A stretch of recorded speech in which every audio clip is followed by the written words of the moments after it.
سوال: روزہ مسلمانوں کے علاوہ اور کن امتوں پر فرض کیا گیا؟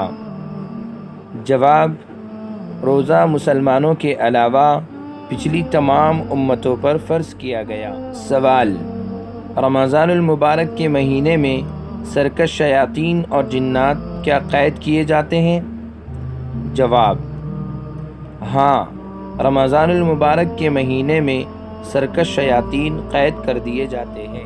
سوال: رمضان کا پہلا عشرہ رحمت اور دوسرا مغفرت کا ہے، تیسرے عشرے کی پیارے نبی صلی اللہ علیہ وسلم نے کیا فضیلت بتائی ہے؟ جواب: پیارے نبی صلی اللہ علیہ وسلم نے تیسرے عشرے کی فضیلت یہ بتائی ہے کہ دوزخ سے چھٹکارے کا عشرہ ہے۔ سوال: رمضان المبارک میں نوافل کا ثواب کتنا ہوتا ہے؟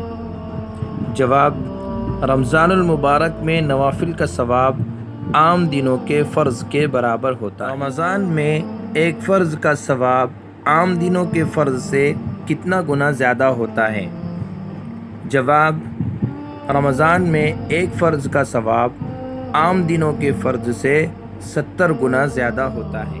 سوال: الصوم جنہ، اس کا مطلب کیا ہے؟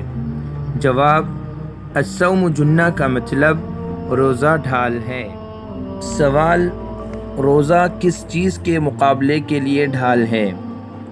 جواب: روزہ برے کاموں کے مقابلے کے لیے ڈھال ہے۔ سوال: الصوم لی وانا اجزی بہ، اس کا ترجمہ کیا ہے؟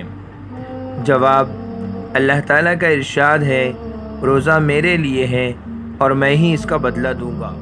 سوال: جو شخص روزے کی حالت میں جھوٹ بولنا اور اس پر عمل کرنا نہ چھوڑے، اس کے بارے میں پیارے نبی صلی اللہ علیہ وسلم نے کیا کہا؟ جواب: ایسے شخص کے بارے میں پیارے نبی صلی اللہ علیہ وسلم نے کہا، اللہ کو اس کے بھوکا پیاسا رہنے کی ضرورت نہیں ہے۔ حضرت علی رضی اللہ عنہ نے سوال کیا، اے اللہ کے رسول صلی اللہ علیہ وسلم، رمضان میں سب سے بہتر عمل کیا ہے؟ تو آپ صلی اللہ علیہ وسلم نے کیا جواب دیا؟ جواب: رمضان میں سب سے بہتر عمل اللہ تعالیٰ کی حرام کردہ چیزوں سے رک جانا ہے۔